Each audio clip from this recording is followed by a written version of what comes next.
Good morning students, myself Shan Patel. Today we are going to start part 5 of chapter number 18 wastewater storage. जैसे कि बच्चों हमारा chapter number 18 में आज हम पार्ट 5 सीखने जा रहे हैं। अब तक हमने पार्ट 1, 2, 3 एंड 4 सीख चुके हैं। पार्ट 1 to 4 में हमने वाटर के बारे में बहुत ही इंटरेस्टिंग टॉपिक्स के बारे में समझा कि अगर हम वाटर वेस्ट करेंगे तो प्रॉब्लम किसको होगी? यस, हमें ही होगी। अगर वाटर वेस्ट किया तो प्रॉब्लम किसको होने वाली है? हमको ही होने वाली है, क्योंकि अगर हमको फ्रेश वाटर नहीं मिलेगा, हमको क्लीन वाटर नहीं मिलेगा तो सबसे ज्यादा प्रॉब्लम ह्यूमंस को ही होती है। क्लियर? तो इसके रिलेटेड हमने बहुत कुछ डिस्कस किया कि इसके लिए लास्ट लेक्चर में भी हमने डिस्कस किया कि सैनिटेशन बहुत ही इंपॉर्टेंट है। अगर पुअर सैनिटेशन आप रखोगे तो नहीं चलेगा।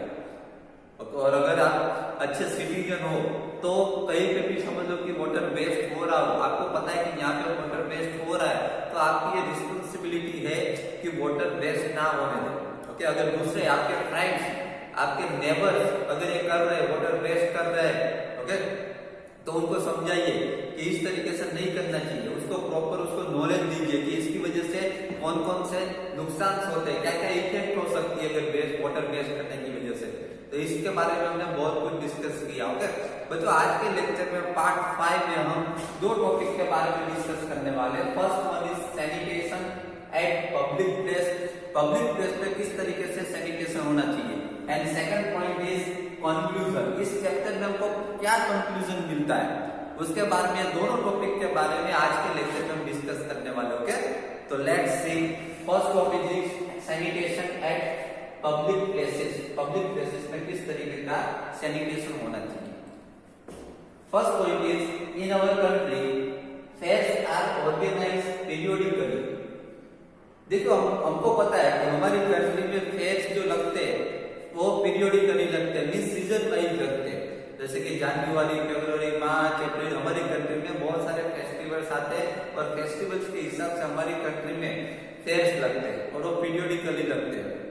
जनवरी में जो फेस्टिवल है उस हिसाब से, फरवरी में जो फेस्टिवल है उसे, मंथली जो फेस्टिवल है उस हिसाब से अलग अलग फेयर्स हमारी कंट्री में लगते हैं। Clear? A large number of people participate in them।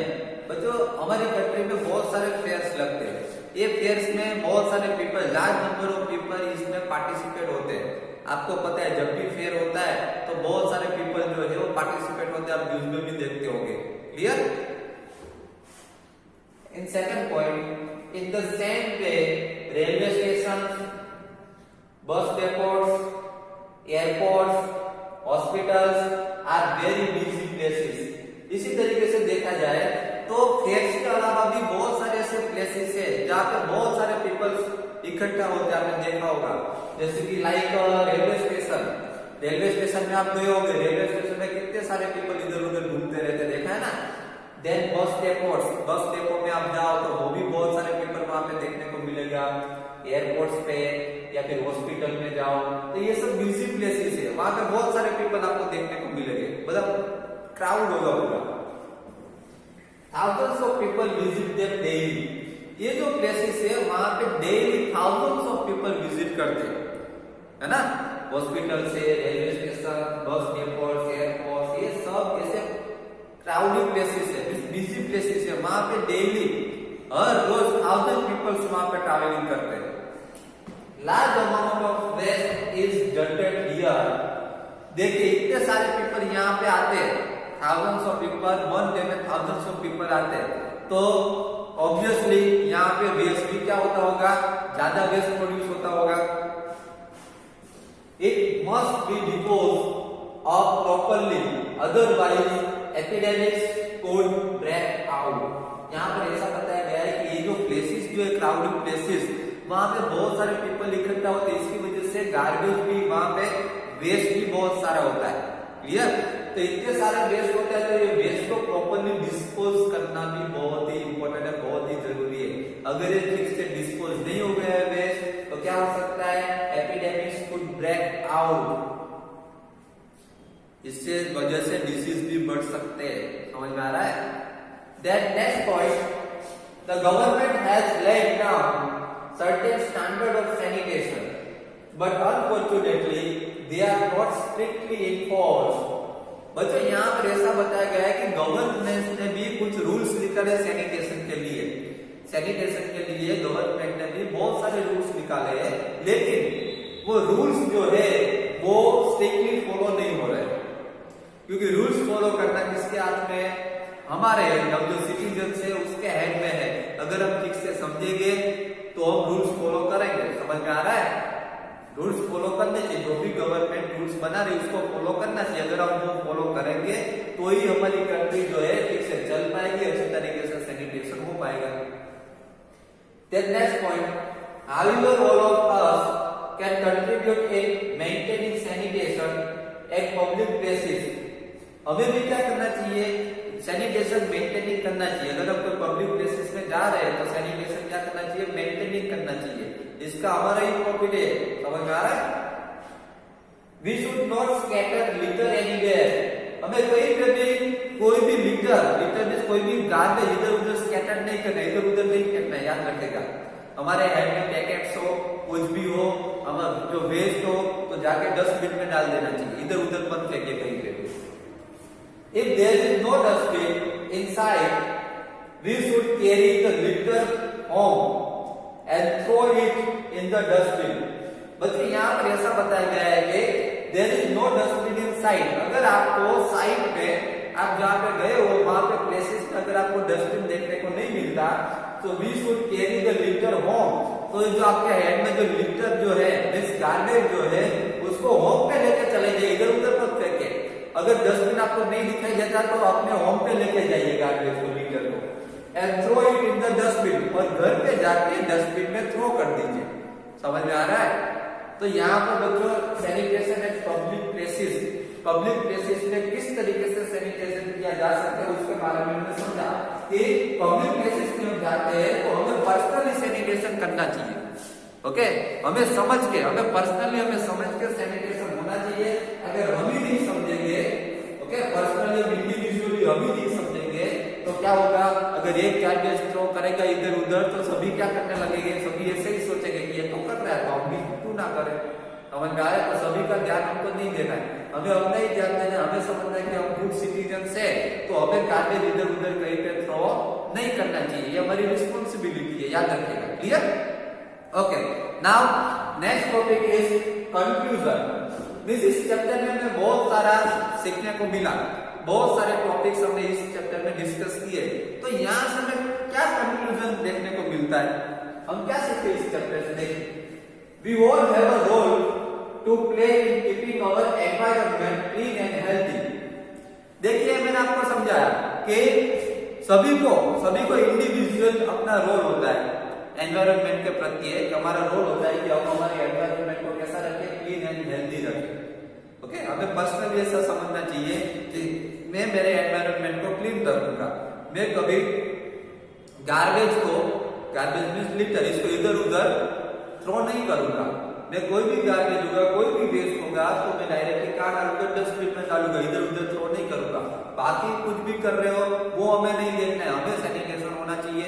समझ में आ रहा है? और बाकी को भी समझाइए कि गार्बेज जो है इधर उधर थ्रो मत कीजिए, इसकी वजह से हमारे एनवायरनमेंट को प्रॉब्लम होती है, जिसकी वजह से हमारा एनवायरनमेंट पॉल्यूट होगा तो हमें भी प्रॉब्लम होगी, हमें भी डिसीज होगी। समझ में आ रहा है? तो दूसरों को भी ये समझाइए। Then next topic is you must realize your responsibility in maintaining the water sources in a healthy state. बच्चों यहाँ पर ऐसा बताया गया है कि हमारे जो वाटर सोर्सेज जो है, जहां से हमको वाटर मिलता है, उस वाटर सोर्सेज को मेंटेन कीजिए, उसको क्लीन रखिए। उस पे वाटर सोर्सेज पे इधर उधर गार्बेज मत फेंके। जैसे कि हमें समझ लो कि रिवर में से वाटर मिल रहा हो तो हम रिवर के पास से गुजरते हैं, इधर उधर कुछ भी रिवर पे फेंक देते हैं गार्बेज, तो ऐसा मत कीजिए। समझ में आ रहा है? हमारे जो वाटर सोर्सेज जो है, हमें जहां से वाटर मिलता है उसको कभी भी क्या बिगाड़िए मत, उसमें गार्बेज थ्रो मत कीजिए। ओके, अगर वाटर सोर्सेज क्लीन रहेंगे तो हमारी हेल्थ भी अच्छी रहेगी, और हमारी हेल्थ अच्छी रहेगी तो हेल्थी स्टेट, हमारा स्टेट जो है पूरा हेल्थी रहेगा। समझ में आ रहा है? Next, adopting good sanitation practice should be our way of life. यहाँ पे ऐसा बताया गया है कि हम हमारी लाइफ, पर्सनल लाइफ जो रहे तो हमारी पर्सनल लाइफ में हमें एक हैबिट बना देनी चाहिए। हमारी लाइफ में पर्सनल लाइफ में हमें एक हैबिट बना देनी चाहिए कि हम जो है गुड सैनिटेशन फॉलो करेंगे, गुड सैनिटेशन प्रैक्टिस को फॉलो करेंगे। Okay, then as a measure of change your individual initiative will make a great difference. यहाँ पे ऐसा बताया गया है कि अगर आप इंडिविजुअली अपने आप को, इंडिविजुअली खुद हम अपने आप को सिर्फ इस तरीके से एनवायरमेंट में क्लीन रखेंगे, कहीं पे भी गार्बेज थ्रो नहीं करेंगे, हम ऐसा समझेंगे कि हमारी रिस्पॉन्सिबिलिटी है कि हमें हमारे होम को क्या रखना है, क्लीन रखना है। सब पर्सनली अगर इंडिविजुअली समझेंगे तो कहीं पे भी हमारा स्टेट जो है वो बहुत ही क्लियर हो जाएगा, इधर उधर गार्बेज थ्रो नहीं होगा, एनवायरमेंट भी हमारा क्लीन रहेगा। और ये समझे तो influence others with your energy, ideas and optimism. बच्चों यहाँ पर ऐसा बताया गया है कि इन्फ्लुएंस अदर्स, दूसरों को भी इन्फ्लुएंस कीजिए, दूसरों को भी समझाइए, अपने आइडियाज दीजिए दूसरों को कि गुड सैनिटेशन किस तरीके से किया जा सकता है, दूसरों को आइडिया दीजिए। समझ में आ रहा है? दूसरों को मैं ये समझाना है कि तू ये गार्बेज जो थ्रो कर रहा है उसकी वजह से क्या प्रॉब्लम हो सकती है। आपको तो प्रॉब्लम हो सकती है लेकिन दूसरे को भी प्रॉब्लम हो सकती है, तो इससे बड़ी प्रॉब्लम क्रिएट हो सकती है, इसे दूसरों को भी समझे अपने आइडिया से। A lot can be done if people work together. There is great power in collective actions.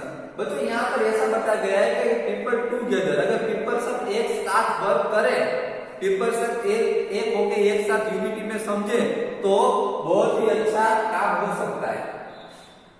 Mahatma Gandhi से no one need to wait for anyone else to adopt a human and enlightened course of action।